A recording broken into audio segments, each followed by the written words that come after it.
बहुत समय पहले की बात है, जब एक सेठ और सेठानी अपनी पुत्री के साथ कहीं जा रहे थे। यात्रा के दौरान उनकी भेंट एक वृद्ध व्यक्ति से हुई। वृद्ध ने सेठ की बेटी से कहा, बेटी, क्या तुम मुझे सड़क पार करवा दोगी? सेठ की बेटी ने विनम्रता से उत्तर दिया, हाँ बाबा, अवश्य। उसने देखा कि वृद्ध अत्यंत दुर्बल थे, इसलिए उसने आदरपूर्वक उनका हाथ थाम लिया और धीरे धीरे उन्हें सड़क पार करवा दिया। वृद्ध के साथ सेठ और सेठानी भी सुरक्षित रूप से सड़क के उस पार पहुंच गए। सड़क पार करते ही वृद्ध ने सेठ की बेटी के हाथ में बांस की छोटी टोकरी देखी और पूछा, बिटिया, इस डलिया में क्या रखा है? सेठ की बेटी ने मुस्कुराते हुए उत्तर दिया, बाबा, इसमें मेरी पसंद का भोजन है, जिसे मैं हमेशा अपने साथ रखती हूँ। ये सुनकर वृद्ध ने विनती की, बेटी, क्या मुझे एक मिठाई खाने के लिए दे सकती हो? इस पर सेठ की बेटी ने गंभीरता से कहा, मुझे क्षमा करें बाबा, इस भोजन में से तो मैं अपने माता पिता को भी नहीं देती। वृद्ध उनकी इस दृढ़ता और संकल्प से प्रभावित हुए। सेठ जी की बेटी ने दृढ़ता से कहा, बाबा, मैं इसे आपको कैसे दे सकती हूँ? फिर उसने एक बार और समझाया, सड़क की इस ओर मेरे माता पिता है, जो इसे पार कर यहाँ तक आए हैं और सराय में भोजन कर रहे हैं। आप भी वहीं बैठिए और कुछ भोजन ग्रहण कीजिए। बूढ़े बाबा ने आग्रह करते हुए कहा, बेटी, क्या थोड़ी सी मिठाई में बांट नहीं सकती? परंतु सेठ जी की बेटी ने विनम्रता से इनकार किया और कहा, बाबा, ये पैसे रख लीजिए, अपने मनपसंद का भोजन लीजिए और सराय में जाकर आराम से बैठकर भोजन कर लीजिए। बूढ़े बाबा को सराय में भेजने के बाद सेठ जी और उनकी पत्नी बेटी के साथ आगे बढ़े। कुछ ही दूर चले होंगे कि बूढ़े बाबा ने उन्हें फिर पुकारा। पास आकर बूढ़े बाबा ने सेठ जी से कहा, सेठ जी, आपकी बेटी में दूसरों की सहायता का अद्वितीय भाव है। एक दिन वह अवश्य महारानी बनेगी, लेकिन ध्यान दीजिए, वह अपने भोजन को किसी के साथ बांटना नहीं चाहती। उसका भूख का ऐसा पाश है कि वह कभी तृप्त नहीं हो सकेगी। सेठ जी हंसते हुए बोले, बाबा, मैं इतना संपन्न हो, इतने लोगों का पेट भरता हूं, तो क्या अपनी बेटी का पेट नहीं भर पाऊंगा? इस पर बूढ़े ने गंभीरता से कहा, क्या छिपा है भविष्य में, कौन जानता है? परंतु एक दिन मेरी कही बात सच हो जाएगी। समय बीता। सेठ जी की बेटी की भूख दिन ब दिन बढ़ती गई। उसका भोजन इतना अधिक होने लगा कि धीरे धीरे सेठ जी की संपत्ति उसी में स्वाहा होने लगी। आखिरकार सेठ जी निर्धन हो गए। हारकर सेठ जी ने अपनी पत्नी से कहा, अब यहां हमारा गुजारा नहीं, कहीं और चलना होगा। पत्नी और बेटी को साथ लेकर अनजानी राहों पर पैदल ही निकल पड़े। कुछ ही दिनों में पास के बचे खुचे पैसे भी बेटी के भोजन में खत्म हो गए। चलते चलते सेठ जी मन ही मन बूढ़े बाबा को याद कर पछताते रहे। काश उस दिन उनसे क्षमा मांग ली होती। अचानक उन्होंने एक सुंदर महल देखा। बेटी ने जिद करना शुरू कर दिया, पिताजी, भूख लगी है, कुछ खाने को दीजिए। महल को देख वह खुशी से चिल्लाई, इतना विशाल महल, इसके भीतर जरूर कुछ भोजन मिलेगा, मैं भीतर जा रही हूं। सेठ जी और उनकी पत्नी ने उसे रोकने का प्रयत्न किया, पर वह दौड़कर महल में प्रवेश कर गई। सेठ और उनकी पत्नी जैसे तैसे महल के द्वार तक पहुंचे, परंतु दरवाजा बंद हो चुका था। अब वे घबरा गए और निराश होकर रोने लगे। तभी सेठ जी की बेटी महल की छत पर आकर गहरी उदासी से बोली, पिताजी, अब मैं क्या करूं? मुझे बाहर निकलने का कोई रास्ता नजर नहीं आता, क्योंकि सभी द्वार बंद हो चुके हैं, लेकिन यहाँ हर सुविधा उपलब्ध है। यह सुनकर सेठ जी ने कहा, बेटी, हम यही तुम्हारा इंतजार करेंगे। और वह और उनकी पत्नी दरवाजे पर बैठ गए। अगले दिन बेटी ने ऊपर से पुकार कर कहा, पिताजी, यह महल तो अत्यंत रहस्यमयी और सुंदर प्रतीत होता है। शायद इसी महल के श्राप से मुझे मुक्ति मिली है, क्योंकि कल मैंने थोड़ा सा ही खाया और मेरी भूख मिट गई थी, वरना मेरी भूख कभी शांत नहीं होती थी। लगता है कि यह महल मेरे भाग्य में रानी बनने के लिए ही लिखा था। आप लोग जाइए, पिताजी, अपना ध्यान रखिए। सेठ जी ने उसकी बात सुनी और बोले, बेटी, तुम ठीक कह रही हो, मैं जा रहा हूं, लेकिन जल्दी ही लौटूंगा। कहकर सेठ जी और उनकी पत्नी वहां से चले गए। वे अपने नगर लौटे और बची हुई थोड़ी बहुत पूंजी से पुनः अपना व्यवसाय खड़ा किया। उनकी बेटी के पास मिट्टी के बने सुंदर गुड्डे गुड़िया का एक जोड़ा था। जिसे सेठानी ने कभी भी बेचना नहीं चाहा। यहाँ तक कि कठिन परिस्थितियों में भी उन्होंने उसे अपनी बेटी की निशानी के रूप में संभाल कर रखा। उधर महल में उनकी बेटी ने हर ओर का अवलोकन करना शुरू कर दिया। वहां हर प्रकार की सुविधा मानो जादुई ढंग से विद्यमान थी। महल के बीचों बीच एक सुंदर तालाब था। थकान मिटाने के लिए उसने उसमें स्नान किया और महल में घूमने लगी। एक कक्ष में पहुंचते ही उसने देखा कि एक आकर्षक राजकुमार बिस्तर पर पड़ा था, जिसके शरीर पर कई सुइयां चुभी हुई थी। उसके हृदय में अजीब सा भाव उत्पन्न हुआ। उसने पास में रखी चांदी की कटोरी उठाई और प्रतिदिन उस राजकुमार के शरीर से सुइयां निकालने लगी। महल में उनके सिवा कोई और न था, लेकिन वहां हर प्रकार की आवश्यक वस्तु प्रचुर मात्रा में उपलब्ध थी। जब उसे भूख लगती तो वह रसोई में जाकर अपनी इच्छानुसार भोजन बना लेती, क्योंकि वहां अन्न की कोई कमी न थी। एक विशाल कक्ष में विभिन्न प्रकार के वस्त्र और आभूषण भरे हुए थे। वह अपनी पसंद के वस्त्र पहनती और गहनों से सुसज्जित होती। यहाँ तक कि उसे यह समझ नहीं आता था कि यह सब कैसे संभव है, परंतु इस जादुई महल ने उसकी हर आवश्यकताओं को पूरा कर रखा था। कलावती अपनी इच्छा के अनुसार महल के हर वस्त्र और आभूषणों का उपयोग करती, फिर मनोयोग से राजकुमार के शरीर से हर सुई को निकालने के कार्य में जुट जाती। 3 महीने बीतते बीतते उसे राजकुमार के प्रति गहन स्नेह उत्पन्न हो गया। वह पूरी लगन के साथ राजकुमार के शरीर से सुइयां निकालती रही और इस तरह करते करते 2 वर्ष बीत गए। इस अवधि में उसने राजकुमार के शरीर से अधिकांश सुइयां निकाल दी। अब बस उसकी गर्दन और चेहरे पर कुछ ही सुइयां शेष थी। इस बीच कलावती के पिता फिर से अपने पुराने व्यवसाय में जुट गए और दिन रात कड़ी मेहनत से उनका व्यापार पहले से कहीं अधिक फलने फूलने लगा। सेठ जी अब फिर से संपन्न हो गए थे। उन्होंने अपनी बेटी कलावती को खोजने का अथक प्रयास किया, किंतु जिस रहस्यमयी महल में उन्होंने उसे छोड़ा था, वह स्थान अब कहीं दिखाई नहीं देता था। महल में कैद रहकर कलावती मनुष्यों के साथ संपर्क के लिए तरसने लगी। एक दिन महल के बाहर से गुजरते हुए कुछ लोगों को उसने अपने झरोखे से पुकारा और उनसे पूछा, इस दासी की क्या कीमत है? जवाब में विक्रेता ने कहा, महारानी, आपकी इच्छा के अनुसार दे दीजिए। कलावती भीतर जाकर ढेरों आभूषण नीचे फेंक देती है और पूछती है, परंतु यह ऊपर कैसे आएगी? उस लड़की ने सुझाव दिया, आप झरोखे के कुंदे से एक रस्सी बांध दें, मैं उस पर चढ़कर ऊपर आ जाऊंगी। कलावती ने वैसा ही किया और कुछ ही समय में वह लड़की, जिसका नाम शकुंतला था, झरोखे के माध्यम से महल में प्रवेश कर गई।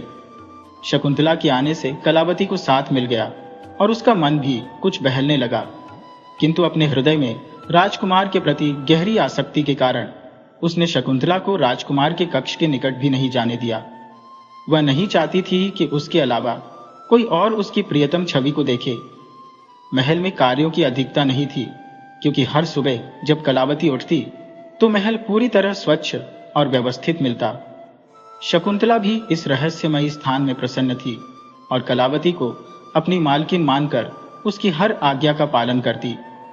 दोनों साथ मिलकर भोजन करती और बाकी कार्यों को निपटाती, किंतु कलावती शीघ्र ही सारे कार्य समाप्त कर अपने कक्ष में स्वयं को एकांत में बंद कर लेती और बहुत ही कम बातों में शकुंतला के साथ संवाद करती थी। शकुंतला के मन में धीरे धीरे संदेह उत्पन्न होने लगा कि ऐसा क्या है जो मालकिन उससे छुपा रही है। इसी असमंजस में 3 महीने और बीत गए। शकुंतला के महल में आने के कुछ समय बाद कलावती ने राजकुमार के चेहरे से भी सारी सुइयां निकाल दी। अब केवल उसकी पलकों पर ही कुछ सुइयां शेष थी। एक सुबह जब कलावती की आंखें खुली तो उसने सोचा कि वह नहा धोकर और सज संवर कर राजकुमार की पलकों पर से अंतिम सुइयां भी निकाल देगी, ताकि जिस प्रकार वह राजकुमार की सुंदरता पर मोहित हुई है, उसी प्रकार राजकुमार भी उसकी सुंदरता पर मोहित हो जाए। कलावती महल के आंगन में स्थित तालाब की ओर स्नान के लिए चली गई। शकुंतला ने उसे चंदन का उबटन लेकर जाते हुए देखा तो उसके चेहरे पर एक मुस्कान आई। उसने मजाक में कहा, आज दीदी किसी खास के लिए सज संवर रही है क्या? लगता है किसी से प्रेम हो गया है। शकुंतला की बात सुनकर कलावती के गाल शर्म से लाल हो गए और उसने मुस्कुराते हुए कहा, ऐसी कोई बात नहीं है, बस यूं ही चंदन के उपटन से स्नान का मन हो गया। कलावती ने राजकुमार के कमरे में किसी को प्रवेश की अनुमति नहीं दी थी, सिवाय उसके। शकुंतला को पूरे महल में स्वतंत्रता थी, परंतु उस कमरे में जाने पर पाबंदी थी, जिससे उसकी जिज्ञासा और भी बढ़ गई थी। आखिर उस कमरे में ऐसा क्या था? कलावती नहाकर गहनों और वस्त्रों से सजी धजी आईने के सामने तैयार हो रही थी। यह देख शकुंतला को मौका मिल गया। वह चुपके से उस कमरे की ओर बढ़ी और दरवाजा खोलकर अंदर प्रवेश कर गई। वहां उसने राजकुमार को बेहोश अवस्था में बिस्तर पर देखा। इस दृश्य ने उसे मंत्रमुग्ध कर दिया। कमरे के एक कोने में रखी चांदी की कटोरियों में भरी सुइयों को देख वह समझ गई कि कलावती इस कमरे में क्या करती थी। झटपट उसने राजकुमार की पलकों पर से सुइयां निकाल दी। जैसे ही आखिरी सुई हटाई, राजकुमार ने अपनी आंखें खोली। उसने पहली नजर में ही शकुंतला को देखा और उसके हाथों को थाम लिया। फिर भाव विह्वल होकर बोला, मेरी प्राणदाता, वर्षों से मैं तुम्हारे ही इंतजार में था। तुमने मुझे इस श्राप से मुक्ति दिलाई। मैं उस युवती से विवाह करूंगा जिसने मुझे इस कैद से मुक्त किया है। क्या तुम मुझसे विवाह के लिए तैयार हो? जैसे ही राजकुमार ने शकुंतला का हाथ थामा, उसी पल कलावती भी दरवाजे पर आ खड़ी हुई। उसकी आंखों में अव्यक्त भाव उमड़ रहे थे। राजकुमार के सम्मुख शकुंतला का यह भव्य रूप देखकर वह चकित रह गए। उन्होंने पूछा, यह लड़की कौन है? तब शकुंतला ने अपने मन में उपजी लालसा के वशीभूत होकर उत्तर दिया, यह मेरी दासी है। मुझे अकेले यहां मन नहीं लग रहा था, अतः इसे अपने साथ रख लिया। राजकुमार ने कुछ क्षण उसे देखा और कहा, परंतु यह तो बिल्कुल महारानी जैसी सजी हुई है, जबकि तुमने स्वयं को दासी जैसा सादा रखा है। इस पर शकुंतला मुस्कुराई और बोली, आपको देखकर मेरे हृदय में तुरंत प्रेम का संचार हुआ। आपके शरीर से सुइयां निकालने के कार्य में ही इतना व्यस्त रही कि स्वयं को संवारने का समय ही न मिला। ये लड़की सुंदर अवश्य है, परंतु उसका सौंदर्य केवल अच्छे भोजन और वस्त्रों के कारण निखर गया है। तभी राजकुमार गंभीर स्वर में बोले, ऋषि महाराज के श्राप के कारण मेरा राज्य विलुप्त हो चुका था। उन्होंने कहा था कि जो युवती मुझे इस श्राप से मुक्ति देगी उससे मैं विवाह करूंगा। अतः मैं तुमसे इसी क्षण विवाह करूंगा। कलावती, जो समीप खड़ी थी, यह सब सुनकर मन ही मन विचलित हो उठी। शकुंतला ने उसे देखते ही कठोर स्वर में कहा, क्या तुम्हें तनिक भी शर्म नहीं आती? मैं यहाँ अपने प्रिय से प्रेम भरी बातें कर रही हूँ और तुम यहाँ खड़ी होकर सुन रही हो। क्यों मनुष्य का अनादर कर रही हो? भागो यहाँ से। राजकुमार ने समझाने की कोशिश की, ऐसे क्यों कह रही हो? जब कोई भी यहाँ नहीं था तो यही तो तुम्हारी सहारा थी। शकुंतला ने तुरंत उत्तर दिया, ऋषि महाराज ने आपसे कहा था कि जो आपको श्राप से मुक्ति दिलाएगी उसकी हर आज्ञा माननी होगी, अतः इसे यहां से तत्काल निकाल दीजिए। राजकुमार ने गहरी सांस ली और कलावती की ओर देख कहा, कृपया आप यहां से चली जाइए। ऋषि महाराज ने मुझे किसी भी युवती से दुर्व्यवहार न करने का आदेश दिया है और मैं विनम्रता से अनुरोध करता हूं कि आप प्रस्थान करें। राजकुमार के इस निर्णय को सुनकर कलावती का दिल टूट गया। आंसू भरी आंखों के साथ वह चुपचाप वहां से चली गई। उसके जाते ही राजकुमार ने ताली बजाई और उस ताली के साथ ही चारों ओर उल्लास की चमक फैल गई। महल के चारों ओर लोगों का जमावड़ा बढ़ने लगा। आते जाते लोगों की गतिविधियों से वहां रौनक सी छा गई। यह महल भी भीतर ही एक किले में निर्मित था, जो उसकी भव्यता को और भी गौरवान्वित कर रहा था। उसी वक्त कलावती रोती हुई वहां से विदा ले चुकी थी। राजकुमार ने शकुंतला से कहा, अब मैं तुम्हारा ही वरण करूंगा, क्योंकि तुमने मुझे श्राप से मुक्ति दिलाई है। परंतु एक बात ध्यान में रखो, राजकुमारी शकुंतला, मैं किसी भी स्त्री का अनादर नहीं कर सकता और न ही उसे किसी प्रकार का कष्ट दे सकता हूं। इसी प्रकार मैं तुमसे भी अपेक्षा करता हूं कि अब तुम भी अपनी दासी के साथ कोई दुर्व्यवहार न करो। शकुंतला ने तुरंत उत्तर दिया, मैं तो उसे महल से विदा करने का विचार कर रही थी। राजकुमार गंभीर स्वर में बोले, नहीं, ऐसा मत करना। उसकी निर्दोषता बहुत कुछ बयान करती है और तुम जैसी महान नारी ये कैसे सोच सकती हो?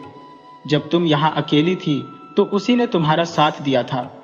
तुम्हारे महल के सभी कार्यों का भार भी उसी पर था, जैसा कि तुमने मुझे बताया था। राजकुमार के शब्दों ने शकुंतला को असहज कर दिया। उसे आभास हुआ कि कहीं कलावती को बाहर करने के प्रयास में उसका कोई राज उजागर न हो जाए उसने बात का रुख बदलते हुए कहा, क्या आप मुझे यह बताएंगे कि आपको यह श्राप कैसे मिला और आप श्रापित कैसे हुए? राजकुमार ने स्मृति में डूबते हुए कहा, मैं अपने समय का एक अत्यंत सुंदर राजकुमार था। ऐसा कोई भी शास्त्र, कला या कौशल नहीं था जिसमें मेरी महारत न हो। मेरी शक्ति इतनी थी कि मैं एक ही तीर से 7 लोहे के तवे भेद सकता था। शत्रु के कलेजे को कंपा देने वाली मेरी बाण विद्या और तलवार चलाने में मेरी दक्षता बेजोड़ थी। जल में नाविकता, धरती पर मलयुद्ध और तलवारबाजी में कोई भी मेरे समकक्ष नहीं था। उन्होंने गहरी सांस ली और बोले, मेरी इन विशेषताओं ने मुझे गर्व से भर दिया था और मेरा हृदय अहंकार से भरने लगा। मुझे अपनी प्रतिभा के आगे कोई योग्य नहीं प्रतीत होता था। अभी मैं युवराज ही था और मेरे पिता की मृत्यु के बाद राज्याभिषेक का समय निकट आ गया था। राज्य के मंत्रियों और सभासदों ने विवाह का परामर्श दिया, परंतु मैंने अपनी शर्त रख दी कि विवाह उसी कन्या से होगा जो मेरी भांति सर्वगुण संपन्न होगी।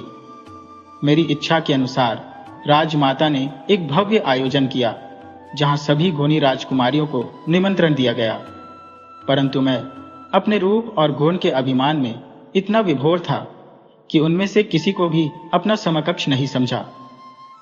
सभा कक्ष में मैंने सभी राजकुमारियों को एकत्र किया। मुझे ऐसा कोई भी नहीं दिखा जो मेरे समान हो और इस कारण से कोई भी राजकुमारी मेरे लिए मनोहारी प्रतीत नहीं होती थी। अपने स्वर में व्यंग्य का पुट डालते हुए मैंने कहना आरंभ किया, आपके सौंदर्य और गुणों के चर्चे बहुत सुने हैं, परंतु आप में से कोई भी मेरे रूप के समक्ष खड़ा होने योग्य नहीं है। गुणों की तो बात ही छोड़िए, आप में से कोई भी मेरी बराबरी नहीं कर सकती। न युद्ध कौशल में, न ही सौंदर्य में, किसी भी गुण में मेरी प्रतिस्पर्धा करने में असमर्थ है आप सभी। नृत्य कला, जिस पर युवतियां इतना गर्व करती है, उसमें भी मुझे कोई प्रतिद्वंदी नहीं दिखता। आप में से कुछ के पास सौंदर्य है तो कुछ में बुद्धिमत्ता की झलक है, परंतु दुर्भाग्यवश इनमें से कोई एक भी ऐसी नहीं है जिसमें सभी गुण हो। अगर आप में से किसी के पास एक गुण अधिक होता तो शायद मैं किसी को अपना जीवन साथी बना लेता, चाहे वह राजकुमारी सुंदर हो या साधारण। परंतु सच्चाई यह है कि आप में से कोई भी किसी भी क्षेत्र में मुझसे श्रेष्ठ नहीं है। श्रेष्ठता तो दूर की बात है, आप में से कोई भी मेरे बराबर खड़ा होने योग्य नहीं है। मेरे इस कथन पर सभी राजकुमारियां सिर झुकाकर खड़ी रही। उनके नेत्रों में आंसू की हल्की झलक थी, जिसे देखकर मुझे एक अजीब तरह की संतुष्टि का अनुभव हो रहा था। फिर मैंने कहा, क्योंकि आप में से कोई भी मेरे योग्य नहीं है, अतः मैं किसी के साथ विवाह नहीं कर सकता।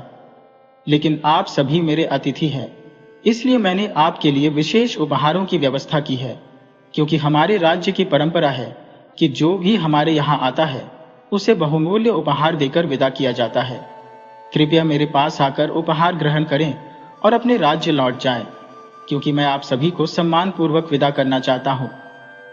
मेरे तीखे शब्दों को सुनकर राजकुमारियां एक एक करके वहां से जाने लगी। पहली राजकुमारी जब मेरे पास से गुजरी, मैंने उसे कठोर दृष्टि से देखा, जिससे वह भयभीत हो गई और जल्दी से मुझसे उपहार लेकर चली गई। इस प्रकार सभी राजकुमारियां आंखों में आंसू लिए मुझसे उपहार ग्रहण कर अपने अपने राज्य को लौट गईं। जब राजमाता को इस घटनाक्रम का पता चला तो वह अत्यधिक क्रोधित हुई। उन्होंने घोषणा की कि मैं अब केवल एक बालिका राजकुमारी से ही विवाह करूंगा, लेकिन उनके सभा कक्ष में पहुंचने तक एक अंतिम राजकुमारी मुझसे उपहार लेकर प्रस्थान करने ही वाली थी। राजमाता ने उसे रोकने का प्रयास किया। इस पर उसने कहा, मैं विदुषी हूं परंतु सुंदर नहीं। यदि सौंदर्य मेरे पास होता तो संभवतः मैं राजकुमार से विवाह कर लेती, परंतु राजमाता, मेरे विधवाता और राजकुमार द्वारा किए गए मेरे अपमान को मैं कभी नहीं भूल पाऊंगी। यहां मुझे गहरा दुख मिला है। मेरा अंतर्मन सदैव राजकुमार से प्रतिशोध की भावना से भरा रहेगा। राजकुमार अपने रूप के अभिमान में चूर है और यही अभिमान उनके पतन का कारण बनेगा। मुझे स्वयं नहीं पता कि मैं इस प्रतियोगिता में भाग लेने क्यों आई। मुझे आना ही नहीं चाहिए था। उसकी आंखों में आंसू छलक रहे थे। उसने रुद्ध स्वर में कहा, राजमाता, मैं इतनी अपमानित और लज्जित महसूस कर रही हूं कि यहाँ आने के बाद मुझे अपने जीवन का भी कोई मूल्य नहीं दिखता। मैं इस अपमान के साथ नहीं जी सकती। वह रोते हुए वहां से जाने लगी। राजमाता ने उसे रोकने का प्रयास किया, लेकिन उसने राजमाता का हाथ छुड़ाकर कहा, यदि राजकुमार मुझसे विवाह करेंगे तो उनका जीवन सुखमय नहीं रहेगा। इसका प्रभाव आपके राज्य पर भी पड़ेगा। राज्य की प्रजा भी दुखी रहेगी। बेहतर है कि आप मुझे जाने दें। वह राजकुमारी अत्यंत सुंदर थी और शायद वही एकमात्र राजकुमारी थी जिसने मुझे कुछ हद तक आकर्षित किया था, परंतु अपने घमंड में मैंने उसका भी अपमान कर दिया था। कुछ समय बाद हमें यह खबर मिली कि वह राजकुमारी अपने राज्य पहुंचते ही अपने कक्ष में बंद हो गई थी और अपमान सहन न कर पाने के कारण उसने अन्न जल का त्याग कर दिया। अंततः उसकी मृत्यु का समाचार हमारे पास पहुंचा। जब यह समाचार राजमाता को मिला तो वे गहरे शोक में डूब गई। उन्होंने मुझसे कहा, मानती हूं कि वह राजकुमारी उतनी सुंदर नहीं थी, परंतु तुम्हारी कसौटी पर केवल वही खरी उतरी थी। उसका त्याग करके तुमने एक बड़ा पाप किया है। अब चलो उसके राज्य में जाकर शोक व्यक्त करें। परंतु मैं अपने अहंकार में डूबा उस समय उनके साथ नहीं गया। मैंने कहा, यह विदुषी थी, उसे खुद को अधिक सजग और संजीदा बनाना चाहिए था, परंतु उसने एक मूर्ख की तरह हिम्मत हार दी। ऐसी विदुषी के लिए मैं शोक व्यक्त करने नहीं जाऊंगा। यह मेरे लिए असंभव है। आप चाहें तो जाइए, लेकिन मैं नहीं चलूंगा। राजमाता ने मुझसे कहा, यह मेरी आज्ञा है, तुम मेरे साथ चलो। मैंने जवाब दिया, माना कि मैं आपके साथ चल सकता हूं, परंतु जब तक मैं राजा नहीं बन सकता, जब तक मेरी शादी नहीं होती, तब तक राजगद्दी पर आप ही बैठेंगी। मुझे इससे कोई फर्क नहीं पड़ता। जब तक मुझे अपनी योग्य पत्नी नहीं मिल जाती, मैं विवाह नहीं करूंगा और न ही आपकी इस मूर्खता को मानकर शोक व्यक्त करने जाऊंगा। यह कहकर मैं वहां से चल पड़ा। यह पहला अवसर था जब मैंने राजमाता की बातों की अवज्ञा की। राजमाता दुखी तो थी ही, अब वे शोक में भी डूब गई थी। जब उन्होंने उस राजकुमारी की मौत के बारे में सुना और मेरे कठोर शब्दों को सुना, तो वह सहन नहीं कर पाई और उन्हें दिल का दौरा पड़ा। वे तुरंत परलोक से धार गई। राजमाता के निधन का दुख मुझे था, परंतु उनकी मृत्यु के बाद मेरी उद्दंडता और बढ़ गई। मैं एक प्रजापालक राजा था और मेरी प्रजा मुझसे गहरी श्रद्धा रखती थी। लोग दिन रात ईश्वर से प्रार्थना करते कि मुझे शीघ्र अपनी इच्छित राजकुमारी मिल जाए, ताकि मैं विवाह कर सकूं और राजगद्दी का उत्तराधिकारी तैयार हो सके।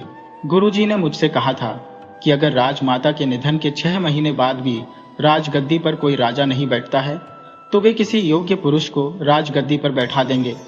मैंने गुरुजी की बातों को अपने घमंड में हंसी में उड़ाया, परंतु सच्चाई यह थी कि मैं भी अंदर से जानता था कि उनकी बातों को नकारने का साहस किसी के पास नहीं था। अगर मैंने उनका विरोध किया तो राज्य में विद्रोह हो सकता था और ऐसा होने पर मैं अपनी प्रजा का विश्वास खो सकता था, जो मेरे लिए असहनीय था। अब मुझे उस राजकुमारी से विवाह न करने का अफसोस होने लगा था, लेकिन अब क्या किया जा सकता था। उसकी मृत्यु हो चुकी थी। मैंने सोचा कि जब समय आएगा तो किसी भी सुंदरी राजकुमारी को उठा लाऊंगा और उससे विवाह कर लूंगा। इसके बाद मैंने अपने आप को पूरी तरह से आनंद और मस्ती में खो दिया। मैं प्रजा का रक्षक था, लेकिन मेरे सुखों के रास्ते में कोई बाधा नहीं आ सकती थी। मेरी सबसे बड़ी कमजोरी यही थी कि मैं किसी भी हालत में आदेश नहीं मानता था और मुझे खुशामद भी काफी पसंद थी। एक दिन मैं वन में शिकार के लिए गया। रास्ते में मैंने हाथियों का एक बड़ा झुंड देखा। मैंने आकाश की ओर नजर डाली और रंग देखकर समझ गया कि कुछ दूर आगे कोई नदी बह रही है। उस समय मुझे शिकार की ललक जागी। मैं चाह सकता था कि उस झुंड में से किसी भी हाथी को शिकार बनाऊं, लेकिन मैं अपनी शक्ति का परीक्षण करना चाहता था। मैंने देखा कि हाथियों के उस विशाल झुंड में एक हाथी लंगड़ाते हुए चल रहा था और इसी कारण से वह अन्य हाथियों से पीछे रह गया था। मेरा अभिमानी स्वभाव हमेशा मुझे अपनी क्षमताओं का परीक्षण करने के लिए प्रेरित करता रहता था। थोड़ी देर पश्चात हाथियों का झुंड वापस लौटने लगा। मैंने अनुमान लगाया कि अब जब बाकी हाथी आगे बढ़ चुके थे और केवल वह घायल हाथी नदी के पास रह गया था, यह समय था कि मैं उस पर निशाना साधूं। मैंने अपनी शब्दवेदी बाण से वार किया। घायल हाथी की जोरदार चिंगाड़ गूंजी। जिसे सुनकर बाकी हाथी भी दहाड़ते हुए पीछे मुड़े। उनकी दिशा का अंदाजा लगाकर मैंने तीरों की बौछार कर उनके रास्ते को अवरुद्ध कर दिया। हाथियों का समूह अब विवश हो चुका था और खतरे की अनुभूति से विचलित था। उस दिन मेरे भीतर का उन्माद मुझे हाथी के साथ एक घनिष्ठ मल्लयुद्ध में संलग्न होने की ओर उकसा रहा था।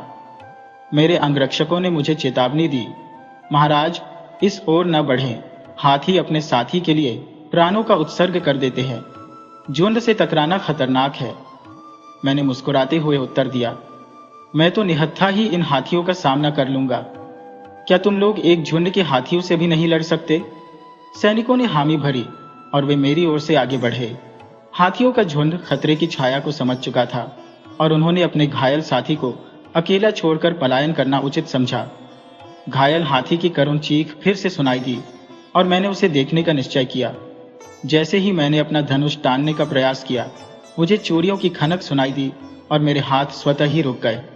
पहले मुझे लगा कि यह मात्र भ्रम है, लेकिन अपने लक्ष्य की ओर बढ़ना आवश्यक था, इसलिए मैंने अपने घोड़े को उसी दिशा में दौड़ा दिया।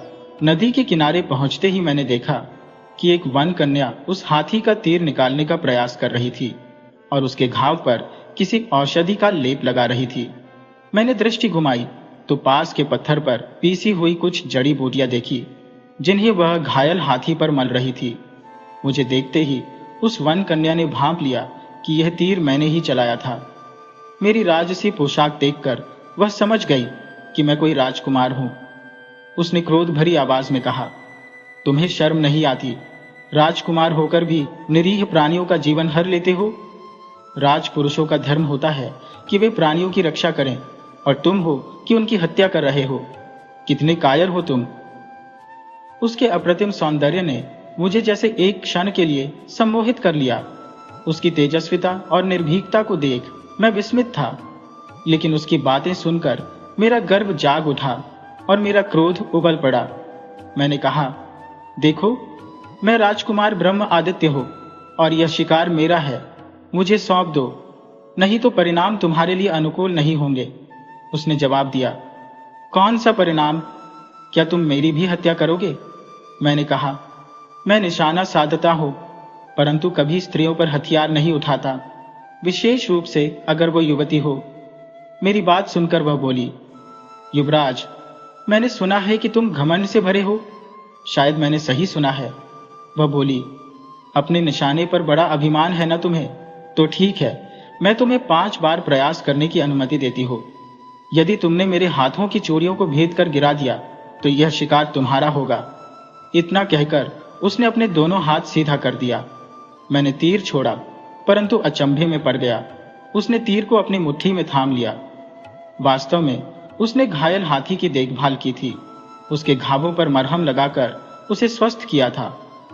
लेकिन जब मैंने इस सोनसी कन्या को देखा तो मेरे दिल को जैसे कोई अदृश्य आघात पहुंचा और वह उसे पाने के लिए व्याकुल हो उठा। मैं अगले तीर का निशाना तक साधना भूल चुका था। अचानक वह मेरे सामने आ खड़ी हुई और तीखे स्वर में बोली, क्या हुआ राजकुमार विक्रमादित्य? कहाँ गया तुम्हारा अभिमान? कोई भी गर्व के साथ विजय प्राप्त नहीं कर सकता। यह लो अपना तीर, इसे तुम परख लो, अन्यथा तुम्हें और तीरों की आवश्यकता पड़ेगी। उसकी दृढ़ता और साहस ने मुझे निस्पंद कर दिया। उसने कहा, मेरे साथी को छूने की कोशिश भी मत करना, अन्यथा मुझसे बुरा कोई नहीं होगा। मैं तुम्हें ऐसे हाल में पहुंचा दूंगी जिसकी कल्पना तुमने कभी सपने में भी नहीं की होगी। उसके तीखे शब्दों ने मानो मेरे भीतर आग सुलगा दी। मैंने झपट कर उसे पकड़ने का प्रयास किया, पर वह मछली की तरह मेरे हाथों से फिसल गई। वह हंसते हुए बोली, हिम्मत है तो मुझे पकड़ कर दिखाओ। ये कहकर वह नदी में कूद गई और दूसरी ओर तैरने लगी। मैंने भी बिना देर किए अपने घोड़े को वहीं छोड़ दिया और उसके पीछे नदी में उतर गया। वह मुझसे धीमी नहीं थी, बल्कि उसकी गति मानो बिजली की तरह थी। जैसे ही मैं उसे पकड़ने के करीब पहुंचा, वह बार बार फिसल जाती। तैरते हुए हम दोनों नदी के दूसरे किनारे पर पहुंच गए थे। उसने फिर से मुझे चुनौती दी, पकड़ सकते हो तो पकड़ लो। अब की बार मैंने दौड़ते हुए एक लकड़ी का टुकड़ा उठाया और उसके पैरों का निशाना साधा। उसने मेरी योजना भांप ली और तेजी से अपनी दिशा बदल ली, जिससे वह लकड़ी का टुकड़ा उसके बगल से गुजर गया। मैं उसकी चपलता को भली भांति समझ चुका था और जानता था कि वह किस ओर झुकेगी। मैंने लकड़ी का टुकड़ा उसी दिशा में फेंका था जहां वह मोड़ने वाली थी। अगले ही पल वह मेरे बलशाली बाहों के घेरे में थी, परंतु जैसे मैंने उसे समझा था वैसे ही उसने भी मेरी रणनीति भांप ली थी। जैसे ही वह मेरी गिरफ्त में आई, उसने मुझे झटका दिया और फिर एक पल में जंगल में ओझल हो गई। मैं मुस्कुराकर उसकी दिशा में देखता रह गया और वही मैंने निर्णय लिया कि यही युवती मेरे दिल की धड़कन है। जब मैं अपने राजमहल वापस लौटा तो देखा कि राजपुरोहित ने सभा का आयोजन कर रखा था।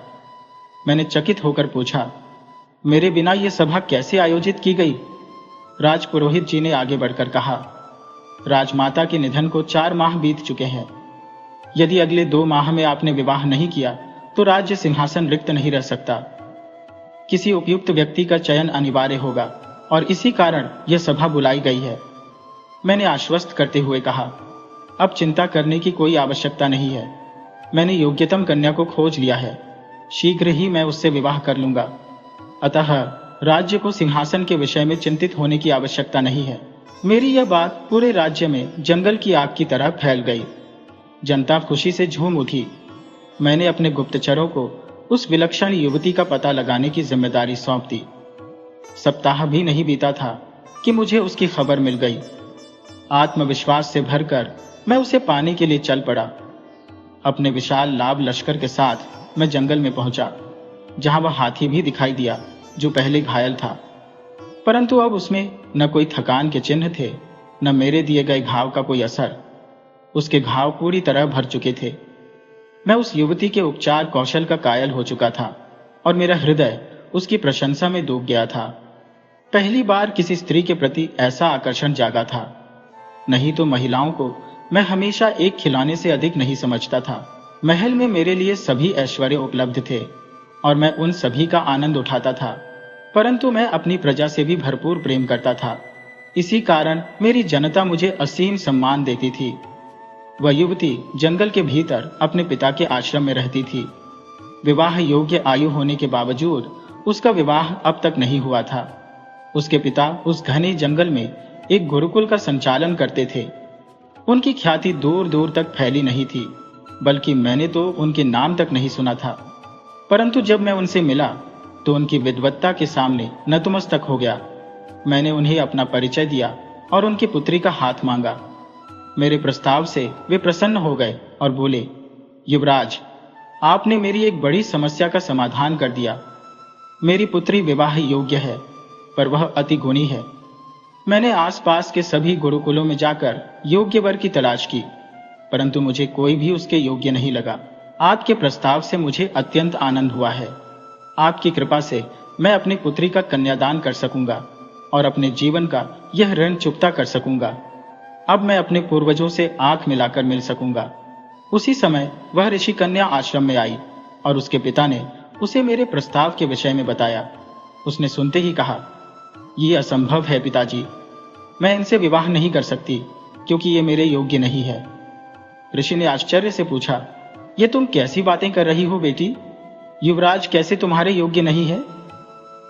तब कन्या ने उत्तर दिया, पिताजी, आपको याद होगा कि इन्होंने अपने विवाह हेतु एक प्रतियोगिता का आयोजन किया था, जिसमें इन्होंने घोषणा की थी कि वह केवल उसी राजकुमारी से विवाह करेंगे जो समस्त गुणों में उनकी बराबरी कर सके। मेरी मित्र सुकन्या भी उस प्रतियोगिता में गई थी। वहां पर भी कहा गया कि कोई भी राजकुमारी इनकी बराबरी नहीं कर सकती, परंतु सच्चाई यह है कि सुकन्या वास्तव में गुणों में इनसे कम नहीं थी। बस इनका अहंकार इस सच्चाई को स्वीकार नहीं कर सका। यदि इनके हृदय में स्वीकार्यता होती तो बात अलग होती। उन्होंने आगे कहा, सुकन्या गुणों में इतनी निकट थी, परंतु रूप के मामले में राजकुमार के समकक्ष ठहरने में असमर्थ थी। इसीलिए सुकन्या से विवाह की संभावना तो दूर, ये सोचने योग्य भी नहीं था। माना कि सुकन्या अप्रतिम सुंदरता की धनी नहीं थी, किंतु उसमें एक आकर्षण अवश्य था। परंतु राजकुमार के कठोर वचन उसके जीवन का अंत साबित हुए। जी, किसी भी युवती के प्रति ऐसी निंदा उसे भीतर तक तोड़ देती है, और यही सुकन्या के साथ हुआ। मैं अपनी सखी के हत्यारे के साथ विवाह कैसे कर सकती हूँ? ऐसा किसी भी शर्त पर असंभव है। मैंने कहा था कि तुम मुझसे विवाह करने का अधिकार खो चुके हो, क्योंकि तुम्हारी इच्छा के विरुद्ध मेरे पास आने का यह परिणाम मुझे अस्वीकार्य है। राजकुमार ने प्रत्युत्तर में कहा, एक स्त्री केवल अपने पति, प्रेमी या मंगेतर के प्रति ही इस प्रकार का अधिकार जताती है। यदि वह विवाह न करे तो वह आजीवन कुमारी रह सकती है। क्या तुम इसे समझती हो? मेरी बातों से यह मेरा अंतिम प्रयास था, क्योंकि मुझे शीघ्र ही विवाह करना आवश्यक था, अन्यथा राजपुरोहित किसी अन्य योग्य पुरुष को राज्य का अधिकार दे सकते थे। मैं जानता था कि राज्य के प्रति राजपुरोहित का निष्ठा संकल्प अडिग था और उस पर संदेह करना अनुचित था। इसी कारण मैं उनसे भयभीत रहता था। राजगद्दी के लिए षड्यंत्र शुरू हो चुके थे। वहीं दूसरी ओर ऋषि कन्या ने स्पष्ट कहा, नहीं, मैं स्वेच्छा से तुम्हारी बाहों में नहीं आई थी, क्योंकि एक सर्वगुण संपन्न व्यक्ति को हर किसी की कामना होती है। जब मेरी सखी बीमार हुई तो मैं उससे मिलने गई थी। वह तुम्हारी निंदा सुनकर व्यथित थी और उसकी जीवन इच्छा समाप्त हो चुकी थी। तुम्हारे दोषों की जानकारी से मेरे भीतर भी खींच उत्पन्न हुई और मैंने तुम्हें पा लिया, किंतु मैं अपनी सखी के हत्यारे से विवाह नहीं कर सकती। उसके पिता ने कहा, पुत्री, विवाह तो तुम्हें करना ही होगा। यत् तुमने अपनी इच्छा से राजकुमार को वर चुना है और उसकी बाहों में प्रवेश किया है। उस ऋषि कन्या ने मेरे साथ विवाह का प्रस्ताव पूर्णतः अस्वीकार कर दिया था। मैंने जब ऋषि कन्या का हाथ मांगा, यह समाचार समस्त आश्रमों में फैल गया। शीघ्र ही आसपास के सभी ऋषि मुनि सुगंधा के पिता के आश्रम में एकत्रित हो गए। सुगंधा के पिता ने सभा के समक्ष कहा, बेटी, तुमने अपने नाम को सार्थक किया है। तुम्हारे गुणों की महक चंदन की तरह चारों ओर फैल रही है। मैं चाहता हूं कि तुम इस पुण्य को और आगे ले जाओ और राजकुमार से विवाह कर लो। तब सुगंधा ने कहा, पिताजी, यदि आप मेरे लिए राजकुमार से विवाह की यह कठोर सजा निश्चित कर रहे हैं तो मुझे इसे स्वीकारना होगा, परंतु मैं उन्हें अपने जीवन साथी के रूप में कभी भी नहीं अपना सकती, क्योंकि वे मेरी सखी के हत्यारे हैं। यह सुनते ही पिता ने कहा, बेटी, आश्रम की परंपरा के अनुसार तुम्हारा विवाह संपन्न हो चुका है। राजकुमार ने यह सिद्ध किया कि तुम उनकी बाहों में आई थी, जो गंधर्व विवाह का प्रतीक है। इस तरह से तुम्हारा विवाह राजकुमार से मान्य हो चुका है। सुगंधा ने पुनः कहा, पिताजी, भले ही आपकी दृष्टि में मेरा विवाह राजकुमार से हो चुका हो, परंतु क्या राजकुमार के अनुसार भी यह विवाह स्वीकार्य है? उनसे पूछिए कि उनके राज्य में ऐसा विवाह मान्य होता है क्या? सुगंधा ने आगे जोड़ा, हमारा विवाह इस वन प्रदेश में हुआ है, जो किसी भी राज्य के अंतर्गत नहीं आता।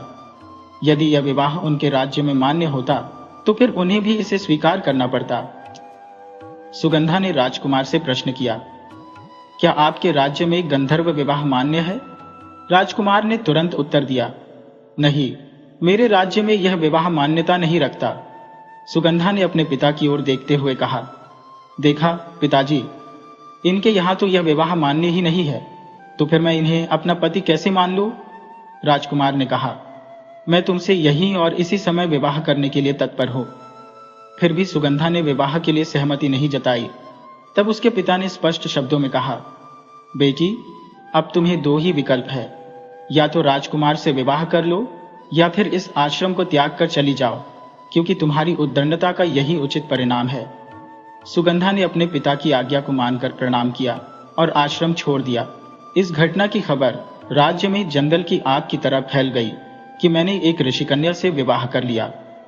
इस अफवाह को फैलाने में उन राजपुरुषों का हाथ था जो मेरी राजगद्दी को हड़पना चाहते थे। तब राजगुरु ने मुझे बुलाया और सख्त लहजे में कहा, जो भी करना हो उस कन्या को अपनी पत्नी के रूप में जनता के समक्ष प्रस्तुत करो, अन्यथा तुम्हारी राजगद्दी सुरक्षित नहीं रह पाएगी। मैंने सुगंधा की खोज में निकलने का निश्चय किया। 3 दिन के अथक परिश्रम के बाद मुझे वह एक छोटे से कुटिया में अकेली मिली, जहां उसके चारों ओर कई जंगली जानवर शांतिपूर्वक उसकी रक्षा करते हुए बैठे थे। अद्भुत दृश्य था। मैं उसके चेहरे पर उस समय भी वही तेज देख रहा था।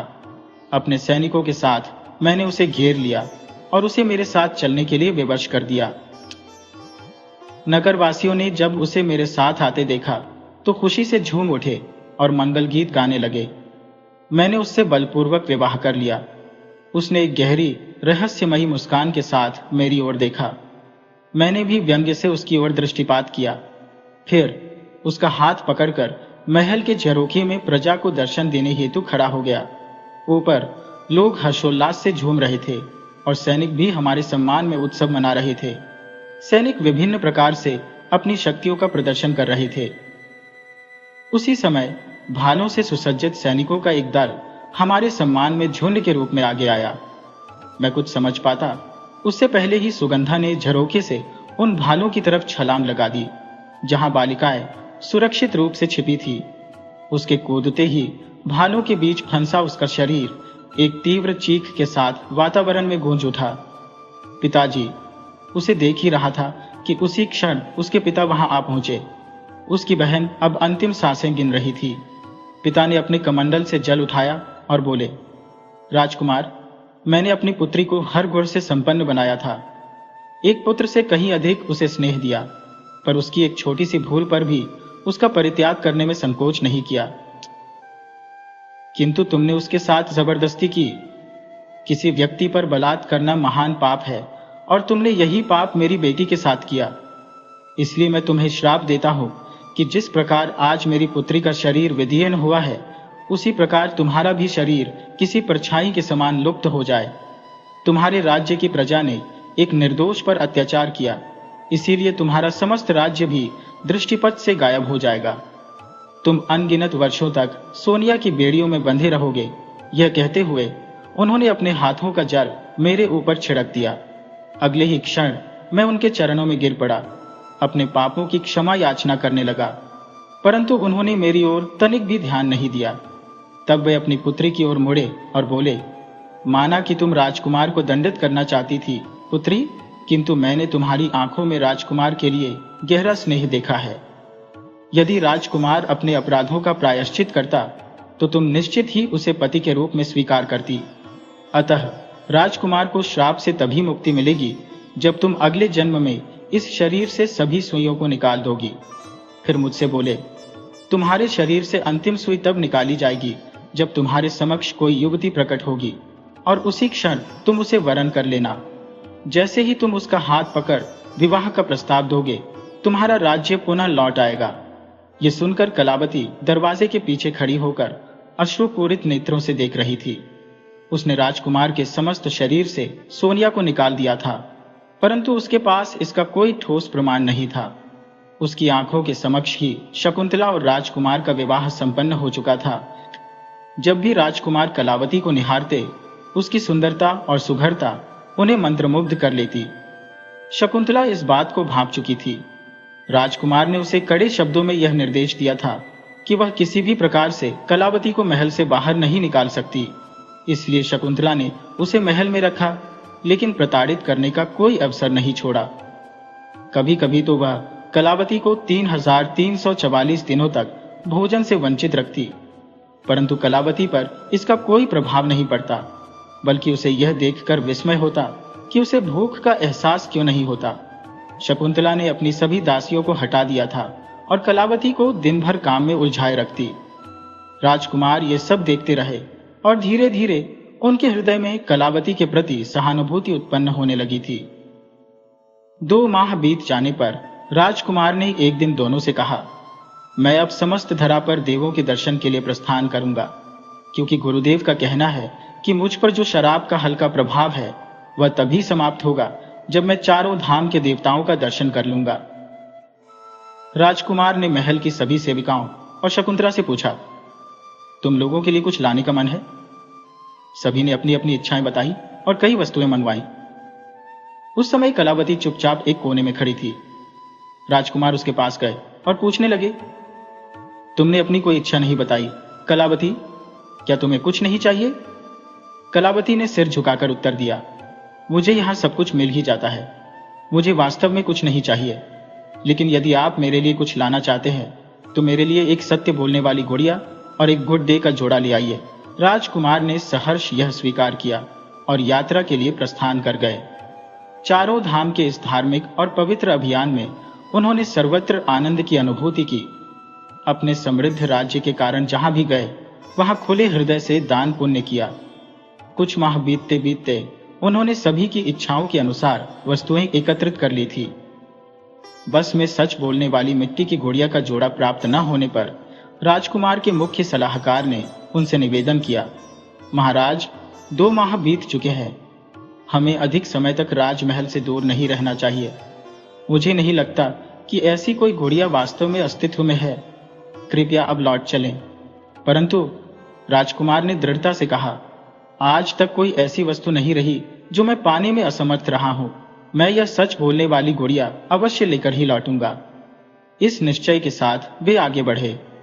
कुछ दूरी पर उन्हें ज्ञात हुआ कि एक प्रतिष्ठित व्यापारी है जिसके पास अद्वितीय रेशमी कपड़ों का संग्रह है। राजकुमार ने उस व्यापारी से भेंट करने का निश्चय किया। जब वे उस व्यापारी के पास पहुंचे और रेशमी वस्त्रों का अवलोकन किया तो वे उन वस्त्रों की सुंदरता से मंत्रमुग्ध हो गए। उन्होंने व्यापारी से बड़ी मात्रा में रेशमी कपड़े उपलब्ध कराने का अनुरोध किया। संयोगवश यह व्यापारी कोई और नहीं बल्कि कलावती के पिता थे। व्यापारी ने विनम्रता से कहा, महाराज, आपके लिए जितने कपड़ों की मांग है उन्हें तैयार करने में मुझे 3 दिन का समय लगेगा, अतः कृपया मेरे आतिथ्य को स्वीकार करें। राजकुमार ने सहर्ष उनका आमंत्रण स्वीकार कर लिया।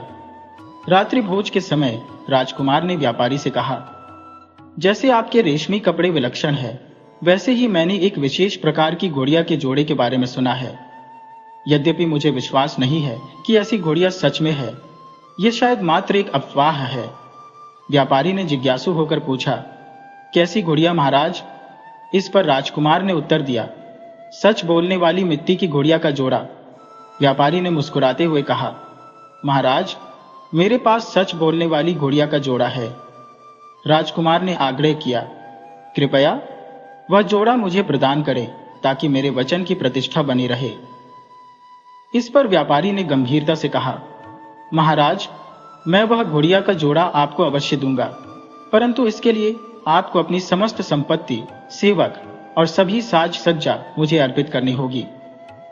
गुड़िया की शर्त सुनकर राजकुमार ने गहरी सांस लेते हुए कहा, ठीक है, मैं आपकी शर्त मानता हूं, लेकिन मेरे परिजनों और सेवकों के लिए जो उपहार मैंने इकट्ठे किए हैं उन्हें छोड़कर साथ ही मेरी राजमुद्रा और वापसी के लिए जहाज भी। राजमुद्रा मेरी नहीं बल्कि मेरे राज्य की धरोहर है। व्यापारी ने कहा, अच्छा, मैं यह प्रस्ताव गुड़िया से पूछकर उसकी राय जान लेता हूं, फिर देखूंगा कि गुड़िया आपको सौंपनी है या नहीं। इसके बाद व्यापारी गुड़िया के पास गया और उसे सब कुछ कह सुनाया। फिर उसके कमरे का दरवाजा बंद कर बाहर खड़ा हो गया। रात को उसने झरोखे से झांक कर देखा तो गुड़िया अपने दोनों हाथ कमर पर रखे मुंह फुलाए खड़ी थी, जैसे नाराज हो। गुड्डा उसे कह रहा था, चलने की तैयारी करो, यहां से अब हमारा रिश्ता टूट चुका है। गुड़िया ने तुनकते हुए कहा, मैं नहीं जा रही, यह राजा एकदम झूठा है, छल से भरा हुआ, मैं उसके साथ नहीं जाऊंगी। इस पर गुड्डे ने कहा, क्या कह रही हो? राजा ने अपनी सारी संपत्ति व्यापारी को सौंप दी है। उसने हमारे लिए भी सब कुछ न्यौछावर कर दिया है। उसने अपनी भाभी रानी का भी मान नहीं रखा, जो कि उसके लिए बहुत बड़ा त्याग है। गुड़िया ने हाथ हिलाते हुए कहा, कैसा राजा है जो किसी की आंखों में सच्चाई तक न देख सके? मैं नहीं जाने वाली। ऐसी शख्सियत के साथ तुम्हें जाना है तो तुम जाओ। गुड्डा नाराज होकर बोला, हाँ, मैं तो जाऊंगा, पर तुम जानती हो कि अगर हम अलग हो गए तो हमारी विशेषता, हमारा बोलना सब मिट्टी में मिल जाएगा। हम दोनों बस साधारण गुड्डे गुड़िया बनकर रह जाएंगे। गुड़िया ने गंभीरता से कहा, मिट जाते हैं तो मिट जाने दो, मैं फिर भी नहीं जाऊंगी इसके साथ। गुड्डा ने गुड़िया को समझाया, अरे भाग्यवान, मैं इसलिए तुझे चलने के लिए कह रहा हूं ताकि तुम वहां जाकर खुद सच देख सको, सही और गलत को पहचान सको। गुड़िया ने कहा, क्या ऐसा संभव है? अगर यह राजा सचमुच ईमानदार है तो मैं उसके साथ चलने के लिए तैयार हूं, क्योंकि हमें किसी सच्चे व्यक्ति के साथ ही अपना जीवन बिताना है। अगले दिन व्यापारी ने राजकुमार को घोड़ियों का जोड़ा भेंट कर दिया, साथ में काफी धन संपत्ति और कुछ सेवक भी दिए। महाराज ने कहा, मैं यह कैसे ले सकता हूं? यह सब तो मैंने आपको ही सौंप दिया था। व्यापारी ने कहा, यह धन और ये सेवक मेरे नहीं है, ये सब इस गुड्डे गुड़िया के हैं। मेरी बेटी का खिलौना यही था। एक दिन मेरी बेटी अचानक कहीं गायब हो गई और इसके अलावा मेरे पास कुछ भी नहीं बचा है, इसलिए मैंने जो कुछ अपनी बेटी के लिए संजोया था उसे आपके साथ भेज रहा हूं, क्योंकि अब मैं इन्हें ही अपनी संतान मानता हूं। राजकुमार ने पूछा, आपकी बेटी कहाँ चली गई? व्यापारी बताने के लिए प्रयास कर रहा था, लेकिन किसी अदृश्य शक्ति ने उसकी जुबान को जकड़ लिया। वह बस हिचकियां लेते हुए जोर से रोने लगा। तभी एक सेवक ने आकर बताया, महाराज, जहाज तैयार है। व्यापारी ने हाथ जोड़कर कहा, महाराज, मेरा आपसे निवेदन है कि कृपया शीघ्रता से यहां से प्रस्थान करें, ताकि मैं मान सकूं कि मेरी बेटी की अंतिम निशानी भी अब चली गई है। मुझे अपनी बेटी के बिना जीना सीखना ही होगा, क्योंकि मैंने अपने दिल पर पत्थर रखकर आपको यह घोड़ियों का जोड़ा सौंपा है। राजकुमार वहां से प्रस्थान कर अपने राज्य लौट आए। वहां पहुंचकर उन्होंने सभी को विभिन्न उपहार प्रदान किए। फिर उन्होंने कलावती को बोलने वाली घोड़ियों के साथ साथ रेशमी वस्त्र, आभूषण और कई सेवक भेंट किए। उन्होंने कहा, घोड़ियों के मालिक ने इनकी देखभाल के लिए हमें यह सब उपहार दिए हैं। शकुंतला यह सब देखकर जल भुन गई और महाराज से शिकायत की, आपने मुझे छोड़कर मेरी नौकरानी को इससे बेहतर उपहार क्यों दिए? महाराज ने उत्तर दिया, जब कलावती ने बोलने वाली घोड़ियों का जोड़ा मांगा था, तब तुम उसकी हंसी उड़ा रही थी और मुझसे वचन लिया था कि मैं अपनी यात्रा का समय पूरा करके ही वापस लौटूंगा। मैंने अपना वचन निभाया है। उन्होंने कहा, घोड़ियों की देखभाल का खर्च कौन उठाएगा? महाराज बोले, मैं खुद उसका खर्च उठाऊंगा। मैंने इसके मालिक से वादा किया है। उन्होंने इतना धन दिया है कि वर्षों तक इन सेवकों का खर्च चल सके। लेकिन कलावती मेरी सेविका है, मैं उसे इस चाकरी से मुक्त नहीं कर सकता। महाराज ने कहा, ठीक है, जैसे तुम चाहो। शकुंतला ने कलावती को परेशान करने की कवायद शुरू कर दी। वह उसे एक क्षण भी चैन से नहीं रहने देती थी और अक्सर महाराज से स्नेह का प्रदर्शन कर उसे जलाती रहती। कलावती का दर्द सुनने वाला कोई नहीं था। बस वही घोड़ियों की जोड़ी उसका एकमात्र सहारा थी।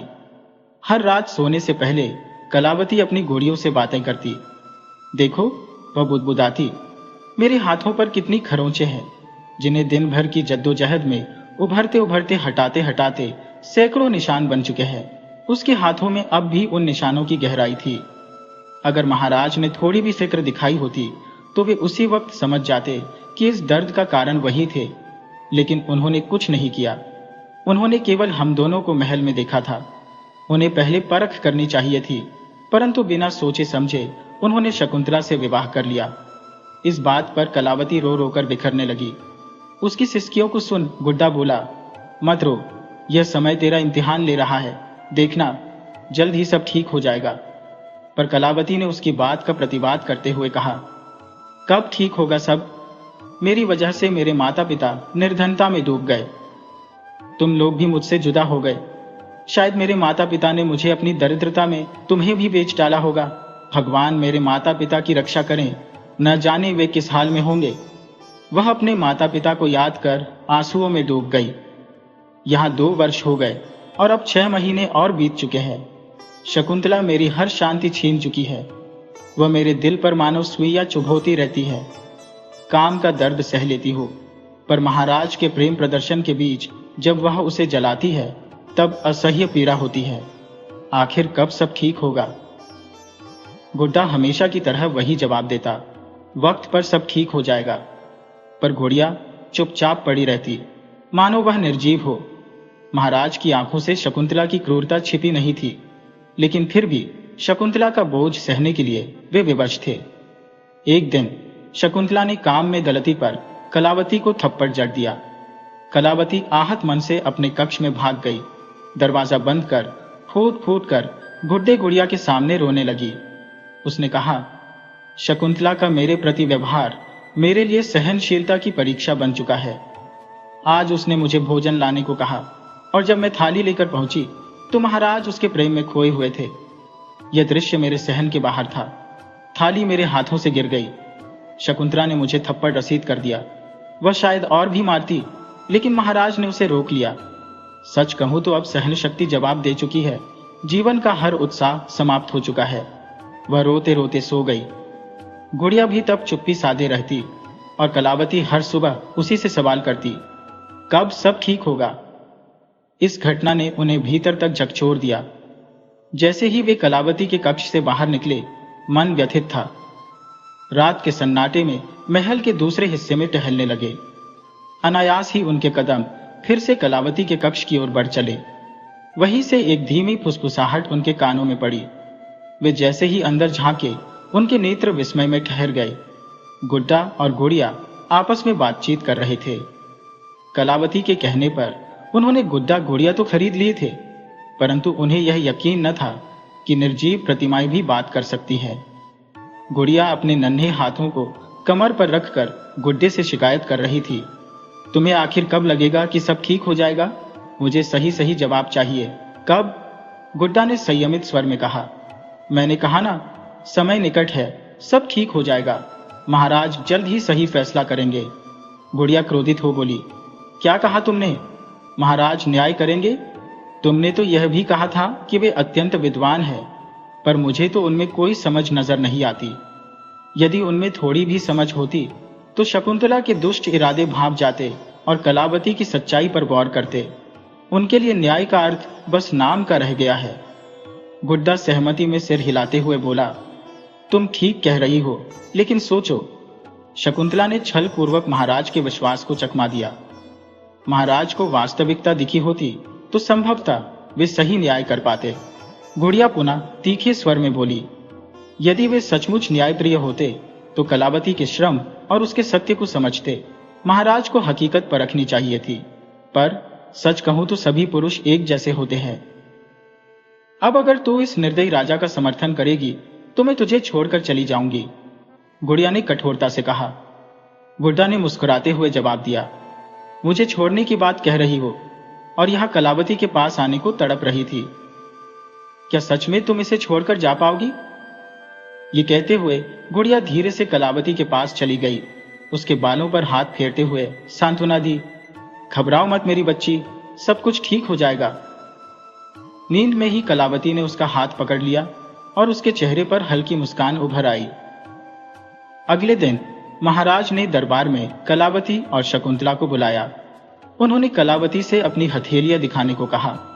सच में कलावती की उंगलियों पर कई सुइयों के चुभने के गहरे निशान थे। फिर उन्होंने शकुंतला से भी अपनी हथेली दिखाने को कहा, पर उसके हाथों पर ऐसा कोई निशान न था। महाराज ने कड़े स्वर में पूछा, सच बताओ, ये क्या मामला है? शकुंतला भयभीत हो गई और सारा सच उगल दिया। कलावती को उसका न्याय मिला और महाराज ने उसे अपनी महारानी घोषित कर दिया। शकुंतला को उसकी करतूतों की सजा देने का आदेश दिया गया था, लेकिन कलावती के कहने पर उसे माफ कर दिया गया। परंतु महाराज ने शकुंतला से सभी संबंध तोड़ दिए। कुछ दिनों बाद राज्यसभा में बैठी कलावती के समक्ष संदेश आया कि उसके माता पिता आकर उससे मिलना चाहते हैं। महारानी की आज्ञा मिलते ही जैसे ही वे कक्ष में प्रविष्ट हुए, कलावती अपनी सिंहासन से उतरकर दौड़ते हुए उनसे लिपट गई। पिताश्री, माताश्री। उन दोनों से मिलकर कलावती की आंखें खुशी से छलक उठी। सेठ जी ने बताया, हमने तुम्हें खोजने का बहुत प्रयास किया, पर तुम जैसे किसी जादुई महल में गुम हो गई थी। हमें लगा शायद हम फिर कभी तुमसे नहीं मिल पाएंगे।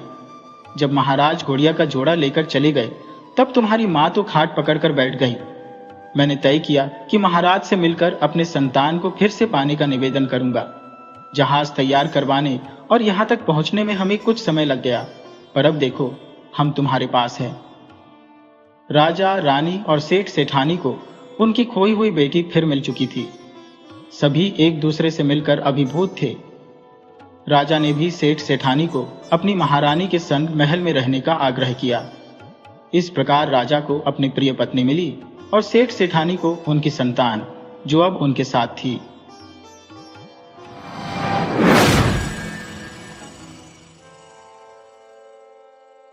माधव और राधिका दोनों गोविंदपुर गांव के बाशिंदे थे और वहीं की सरकारी पाठशाला में पढ़ते थे।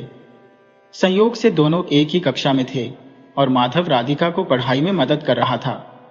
वे दोनों प्रथम कक्षा में थे, जहां राधिका ने उलझन में माधव से पूछा, माधव, मैं क्या करूं? माधव ने हंसते हुए कहा, अरे राधिका, बस 2 का पहाड़ा इस तरह पढ़ कि वह 6 से आगे न बढ़े। राधिका ने पहाड़ा शुरू किया। 2 एकम 2, 2 दूनी 4। और 8 पर पहुंचते ही माधव ने उसे रोका। अरे, ये 8 क्यों पढ़ लिया? राधिका ने भोलेपन से जवाब दिया। तुमने ही तो कहा था कि 6 से आगे नहीं जाना।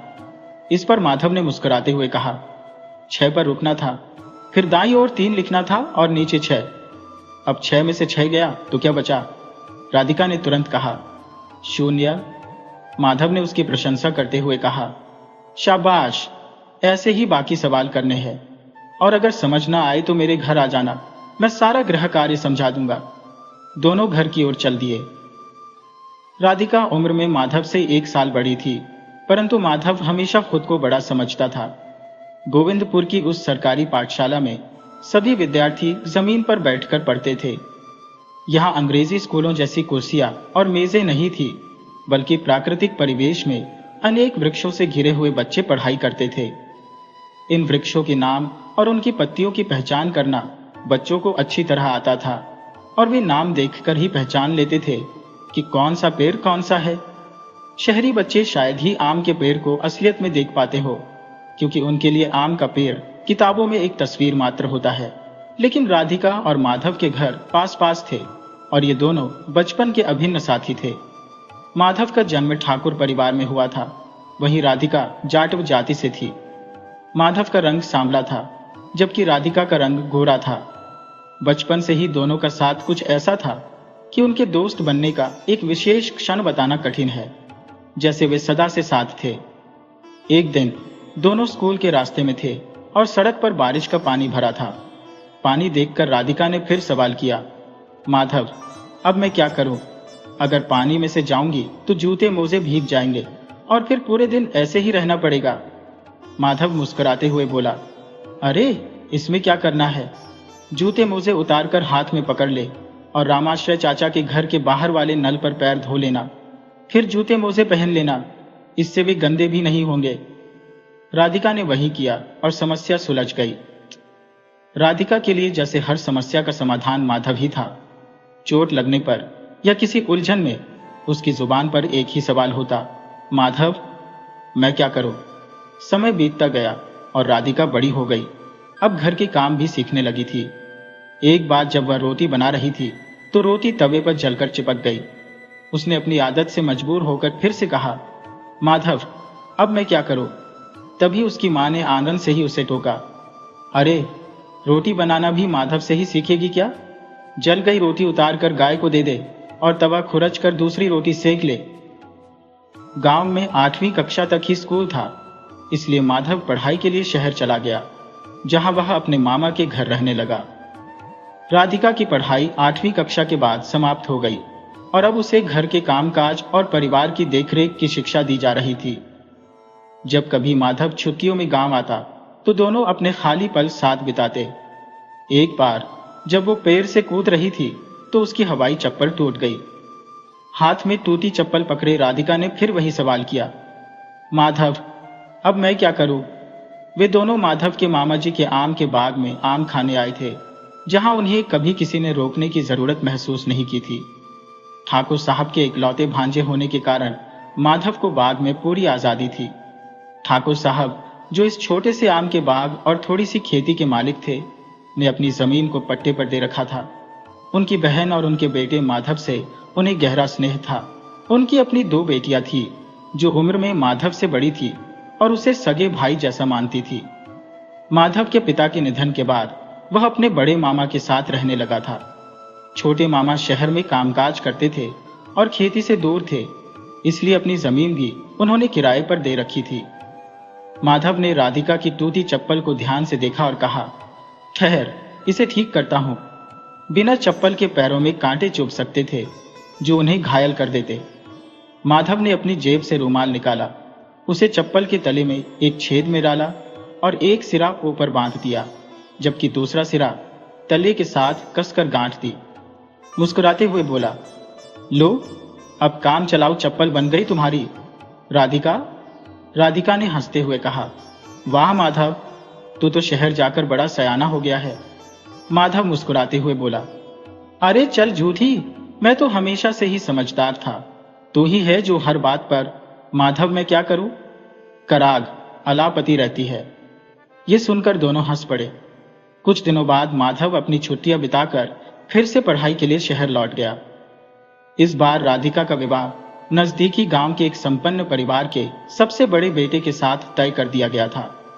उसका नाम जीवन था, जो उम्र में राधिका से 10 साल बड़ा था और शहर में जूतों की दुकान का मालिक था।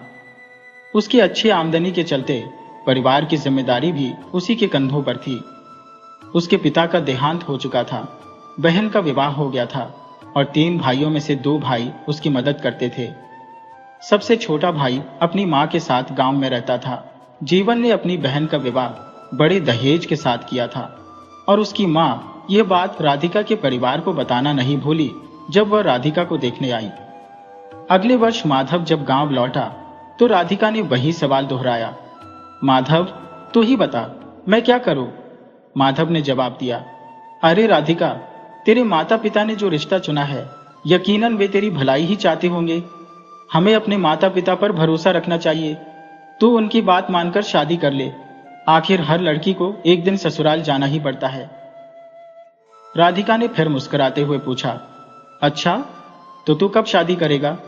माधव ने संजीदगी से कहा, पहले तो मैं ग्रेजुएशन पूरी करूंगा, फिर सरकारी नौकरी पाने के लिए मेहनत करूंगा और जब कुछ कमा लूंगा तभी तो शादी के बारे में सोचूंगा। अभी तो स्नातक का दूसरा वर्ष ही है। मुझसे विवाह कर ले, मैं तेरे ससुराल आऊंगा तुझसे मिलने, और यदि विवाह में ना आ सका तो उस समय तेरे पास पहुंचूंगा, क्योंकि मेरी परीक्षा भी उसी समय होगी। राधिका ने सिर हिलाकर हामी भर ली और आंसुओं को छुपाने के लिए नजरें झुका ली। विवाह संपन्न होते ही राधिका अपने ससुराल पहुंच गई। वह अब तक अपने पति की प्रशंसा सुनती आई थी, कैसे उसने पिता के निधन के बाद अपने भाई बहनों की परवरिश की थी। परंतु हर व्यक्ति में कुछ न कुछ कमी होती है और उसका असली चेहरा तभी सामने आता है जब हम उसके करीब जाते हैं। सुहागरात में ही उसके पति के मुख से उठती तीव्र दुर्गंध ने राधिका को साफ संकेत दिया कि उसका पति मदिरा पान का आदी था। जब वह हंसा तो उसके पीले गंदे दांतों ने पान मसाले की लत को भी उजागर कर दिया।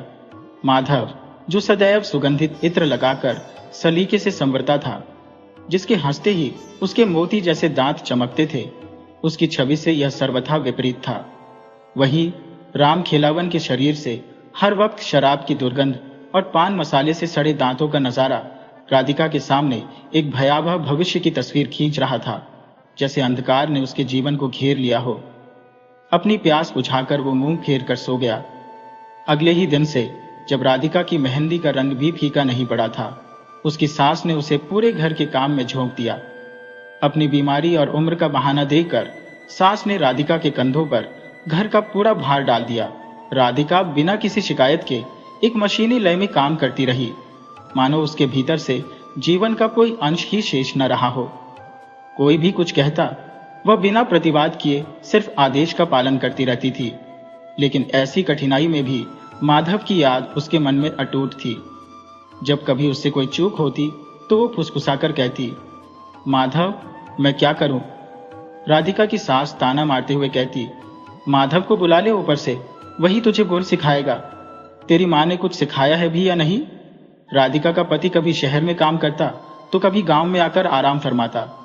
नई नई शादी थी, इसलिए उसकी माँ भी उसे कुछ कहती नहीं थी। शहर की दुकान अधिकांशतः उसके दोनों छोटे भाई ही संभालते थे। माधव ने जैसा वादा किया था, समय मिलते ही वह राधिका से मिलने ससुराल आ पहुंचा। उसने राधिका की सास को आदरपूर्वक प्रणाम किया और अपना परिचय दिया। राधिका ने उसे देखा तो उसके मुरझाए चेहरे पर एक खुशियों की लहर दौड़ गई। वह उस समय 4 महीने की गर्भवती थी और खुश होकर उसके लिए चाय बनाने चली गई। इतने में ही उसका पति घर आ पहुंचा। बेटे को देखते ही राधिका की सास का स्वर बदल गया और ताने भरे लहजे में बेटे से कहने लगी, देख ले बेटा, तेरी इस लक्ष्मी सी पत्नी ने क्या हाल बना रखा है। दिन रात इस माधव को याद करती थी और मैं पगली यही समझती रही कि भगवान कृष्ण का नाम ले रही है। ये है उसका माधव, आज तो घर तक आ गया है, कल तेरी बीवी को लेकर चला जाएगा तो हैरानी कैसी होगी। ये सुनकर माधव स्तब्ध रह गया। उसने विनम्रता से कहा, माँ जी, आप क्या कह रही है? ऐसा कुछ भी नहीं है, मैं तो बस राधिका का।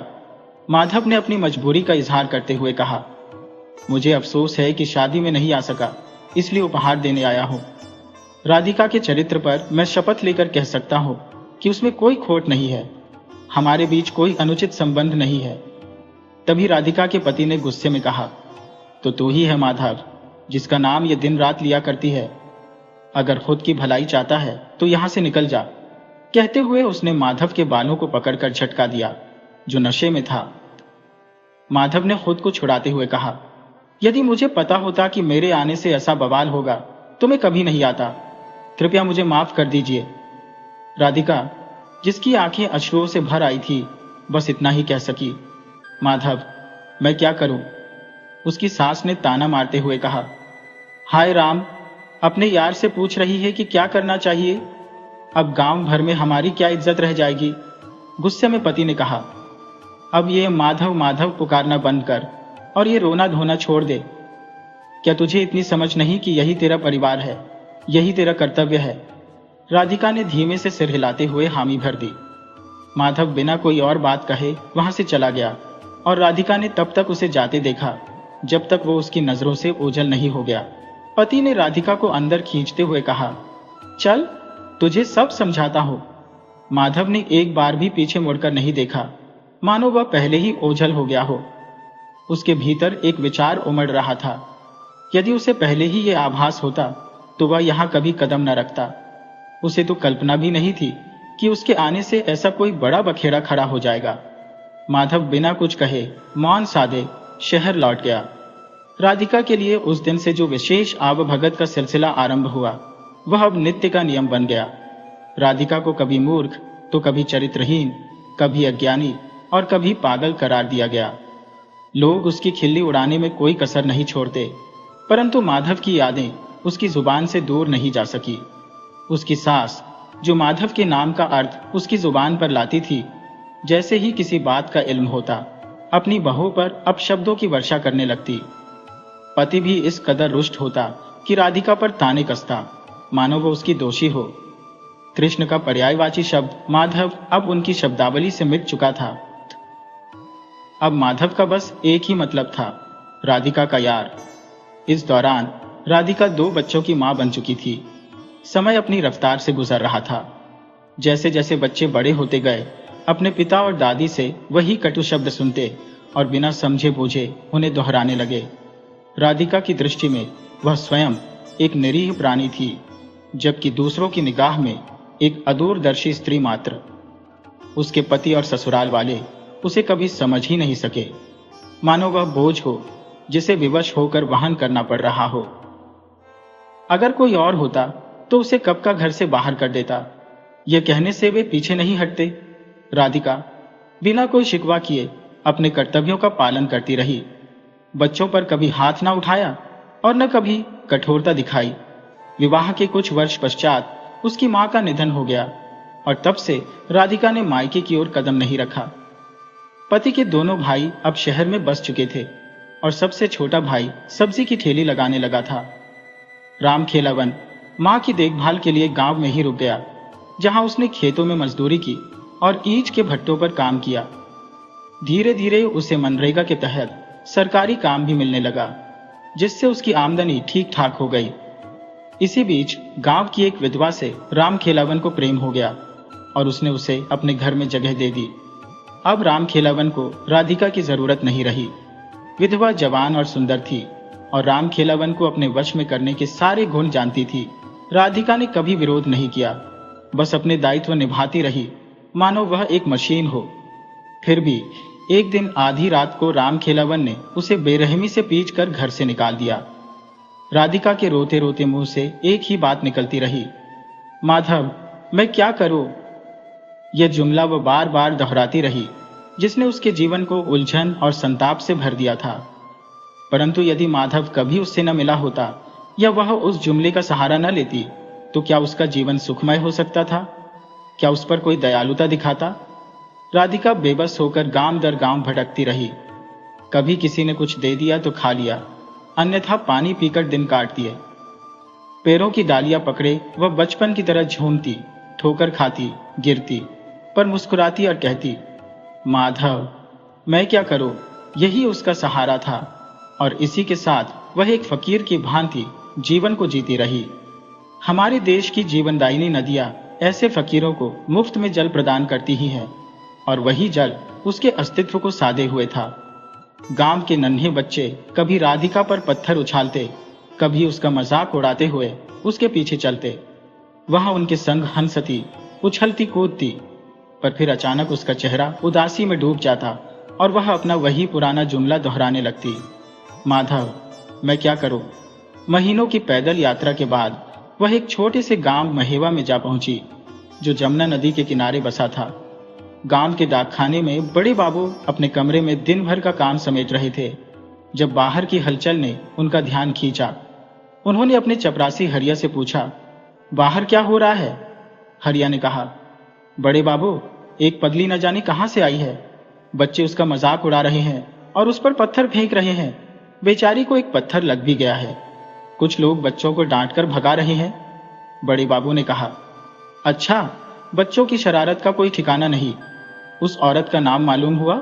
हरिया बोला, नहीं बड़े बाबू, कोई नहीं जानता वह कौन है या कहां से आई है। बस बार बार यही कहती रहती है, माधव मैं क्या करूं। इसीलिए सबने उसे माधव कहना शुरू कर दिया है। ये सुनते ही बड़े बाबू की हालत बिगड़ गई और वह कुर्सी पर ढह गए। हरिया घबराते हुए उनके पास दौड़ा और सहारा देकर उन्हें संभालने की कोशिश की। कुछ देर बाद बड़े बाबू ने अपने होश संभाले और तभी उन्हें खिड़की के बाहर से वही दुख भरी आवाज सुनाई दी, माधव मैं क्या करूं। वह तेजी से बाहर की ओर भागे और जैसा उन्होंने सोचा था वही दृश्य उनके सामने था। चबूतरे के कोने पर सहमी हुई राधिका बैठी थी और बच्चे उस पर कंकड़ उछाल रहे थे। वह अपना वही जुमला दोहरा रही थी जो बचपन से उसके लबों पर ठहरा था। उसकी उम्र 40-42 के करीब होगी, मगर समय और हालात ने उसे ऐसा बना दिया था कि वह 60 की दिखाई पड़ रही थी।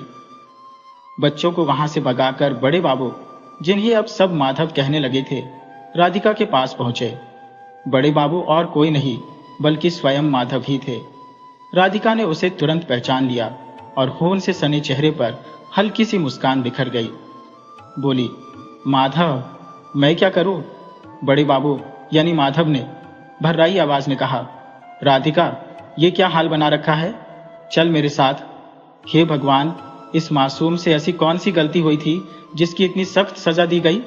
माधव खुद को कोसते हुए बुदबुदाया, गलती मेरी थी जो तुझे उस घर में भेजा। काश मैं न जाता तो शायद तेरे ससुराल वालों के मन में शक का बीज नहीं पनपता और तुझे ये दिन न देखना पड़ता। माधव ने रास्ते में उसकी मरहम पट्टी कराई और फिर राधिका को लेकर अपने घर पहुंचा। उसका घर गांव में डाकखाने के नजदीक ही था। माधव के भी 2 बेटे थे। बड़ा बेटा स्कूल में पढ़ता था और छोटा 8वीं कक्षा में था। जब माधव की पत्नी रमा देवी ने राधिका को देखा तो उसका चेहरा मुरझा गया। उसे यह बिल्कुल भी मंजूर नहीं था कि एक बेसहारा महिला को उसके पति अपने घर ले आए। उसे यह ख्याल भी खलने लगा कि इतनी सीमित आमदनी में वह घर का खर्च कैसे चलाएगी और इस नए बोझ को क्यों संभालेगी। रमा देवी को राधिका की माधव मैं क्या करूं कि रट भी बेहद खटकती। धीरे धीरे रमा ने राधिका से घर के सारे काम करवाने शुरू कर दिए, मानो अब उसे एक बिन वेतन की नौकरानी मिल गई थी। राधिका भी बगैर किसी शिकायत के अपने सभी काम करती रही और जैसे ही माधव का चेहरा देखती उसकी आंखों में चमक आ जाती। माधव भी उसका हालचाल लेता और फिर अपने काम में मशगूल हो जाता। इसी बीच रमा देवी को अपने ससुराल के गांव से खबर मिली कि राधिका को उसके पति ने घर से इसलिए निकाला क्योंकि उन पर राधिका और माधव के बीच प्रेम संबंध का शक था। अब रमा का गुस्सा और भी भड़क उठा और वह अक्सर घर में इसी बात पर माधव से झगड़ने लगी। समाज में बदनामी का डर उसके दिलो दिमाग पर हावी हो गया और उसने गुस्से में अपनी चूड़ियां तोड़ दी, अपने ही चेहरे पर तमाचे जड़ दिए और चीखते हुए कहा, माधव तुम्हारी इन हरकतों का मेरे बच्चों पर क्या असर पड़ेगा। माधव के बेटे भी स्कूल में इस हालत से परेशान थे। उनके दोस्त उनका मजाक उड़ाते हुए कहते कि उनका पिता एक चरित्रहीन आदमी है जो खुलेआम एक अजनबी औरत को अपने घर में रखे हुए है। इस ताने ने माधव के बेटों के दिलों में भी कटुता भर दी थी। एक दिन रमा ने क्रोध में आकर राधिका का हाथ चटका और उसे घर से बाहर धकेलते हुए चीख उठी। राधिका ने बेबसी में माधव की ओर देखा और वही दर्द भरा वाक्य दोहराया, माधव मैं क्या करूं? रमा ने कटुता से उत्तर दिया, करना क्या है? कहीं जाकर डूब मर। और सुनो, इसे कहीं दूर छोड़कर आओ, नहीं तो मैं अपने बच्चों के साथ मायके चली जाऊंगी। तब इसे संभालना और देखना कि तुम्हारी चिता को आग देने वाला भी कोई ना होगा। मरने के बाद भी तुम्हें मुक्ति नहीं मिलेगी। मेरा श्राप तुम्हारा पीछा करेगा। देवता भी पतिव्रता नारी के श्राप से नहीं बच सकते। तुम तो इंसान ठहरे। बच्चों ने भी अपनी मां की बात का समर्थन किया। माधव परिवार की परवाह और समाज की लज्जा में बंधा चुपचाप सब सुनता रहा। आखिरकार वह राधिका को लेकर गांव से बाहर वाली पत्थरीली राह पर चल पड़ा। राधिका के चेहरे पर उदासी का साया था और माधव ने उसे निराशा में कहा, राधिका मुझे माफ कर दे। मैं अपने परिवार के खिलाफ जाकर तुझे अपने साथ नहीं रख सकता। तुझे यहां से जाना होगा। राधिका ने उसकी आंखों में झांकते हुए रुंधे स्वर में कहा, ठीक है मैं चली जाती हूं, लेकिन उसने फिर वही बात दोहराई, माधव मैं क्या करूं? इस पर माधव झल्ला उठा और बोला, जाकर इस नदी में डूब मर। पगली कहीं की, मूर्खता ही तेरे जीवन का हिस्सा रही है। काश मेरे नाम की रट लगाने के बजाय तू अपने पति का नाम लिया करती तो तेरा उद्धार हो गया होता। अब यहां से भाग जा। गुस्से में भरा माधव तेजी से मुड़कर वापस गांव लौट गया। अगले दिन गांव वालों ने राधिका की लाश नदी में तैरती पाई। जब माधव को इस घटना का समाचार मिला तो उसके दिलो दिमाग पर मानो वज्रपात हुआ। उसे यह सोचकर खुद पर पश्चाताप होने लगा कि उस भोली मासूम राधिका की गलती आखिर थी ही क्या। एक निर्मल गाय सी सीधी सादी थी वह। कितनी पवित्र, कितनी शांत और मृदु हृदय वाली थी वह। फिर क्यों माधव का नाम लेने का उसे ऐसा कठिन दंड मिला? क्या वह नाम केवल माधव का था? क्या कृष्ण का नाम भी माधव नहीं था? फिर मीरा जो कृष्ण भक्ति में विलीन थी, उसे तो उसके ससुराल ने कभी दुत्कारा नहीं। यहां एक पल का प्रेम करने वाली राधिका के चरित्र पर उसके ससुराल वालों ने विष भरे लांछन मढ़ दिए। हाड़ मांस की बनी एक साधारण नारी राधिका, जिसने माधव से प्रेम की धारा बहाई थी, भला कैसे इस कठोर समाज की नजरों से बच पाती? माधव कभी यह नहीं समझ पाया कि उसने उसे प्रेम किया भी था या नहीं, और अगर किया तो वह प्रेम निष्कलंक ही था। राधिका उसके लिए मित्र समान थी, बहन जैसी प्यारी थी और बेटी के समकक्ष आदरणीय थी। जब भी राधिका ने उसे सहायता के लिए पुकारा, माधव ने उसे बड़ा समझते हुए उसकी हर समस्या का हल तुरंत खोज दिया। उसे राधिका का सान्निध्य भाता था, परंतु उसकी ओर उसने कभी दुर्भावना से नहीं देखा। फिर भी यह समाज जो हर दिल की परतों में झांकने का दावा करता है, कैसे उसके मन की निस्वार्थ भावनाओं को दूषित समझ बैठा? क्या वे सचमुच किसी के हृदय में झांकने की क्षमता रखते हैं, जो उन्होंने ऐसा गलत अर्थ लगा लिया?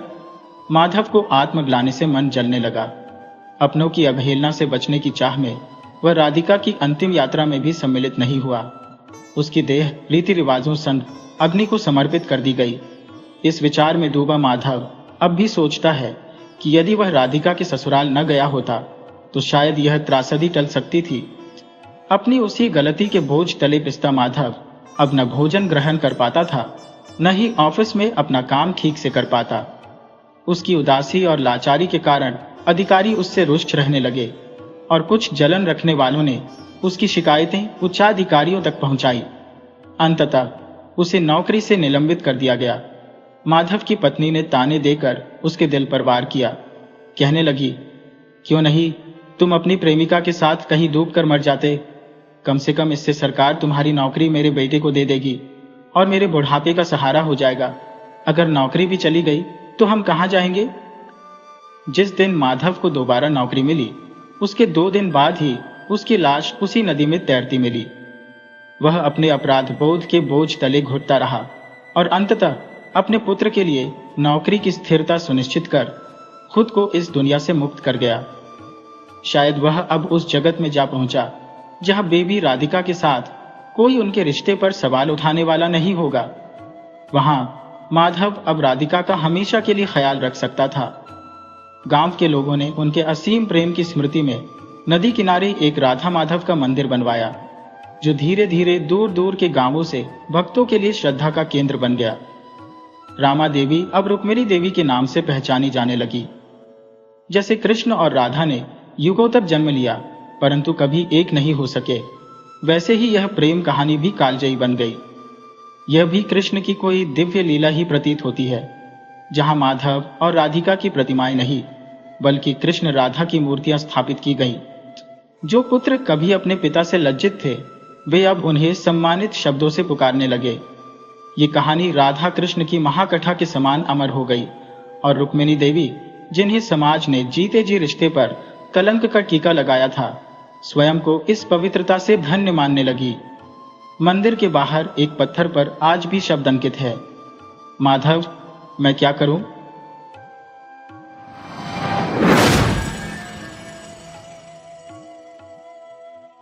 वीडियो अच्छी लगे हो तो इसे लाइक करें और ऐसी ही मज़ेदार कहानियों के लिए चैनल को सब्सक्राइब करें और बेल आइकन दबाएं। ज़्यादा से ज़्यादा अपने दोस्तों को शेयर करें। धन्यवाद।